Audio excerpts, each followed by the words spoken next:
حضرت ابو موسیٰ رضی اللہ تعالیٰ عنہ سے روایت ہے کہ رسول اللہ صلی اللہ علیہ وسلم نے ارشاد فرمایا، 3 شخص ایسے ہیں جن کے لیے دوہرا ثواب ہے۔ ایک وہ شخص جو اہل کتاب میں سے ہو، اپنے نبی پر ایمان لائے، پھر محمد صلی اللہ علیہ وسلم پر بھی ایمان لائے۔ دوسرا وہ غلام جو اللہ تعالیٰ کے حقوق بھی ادا کرے اور اپنے آقا کے حقوق بھی ادا کرے۔ تیسرا وہ شخص جس کی کوئی باندی ہو اور اس نے اس کی خوب اچھی تربیت کی ہو اور اسے خوب اچھی تعلیم دی ہو، پھر اسے آزاد کر کے اس سے شادی کر لے تو اس کے لیے دوہرا اجر ہے۔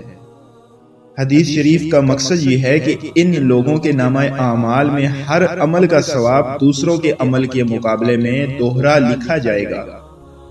مثلا اگر کوئی دوسرا شخص نماز پڑھے تو اسے 10 گنا ثواب ملے گا، اور یہی عمل ان تینوں میں سے کوئی کرے تو اسے 20 گنا ثواب ملے گا۔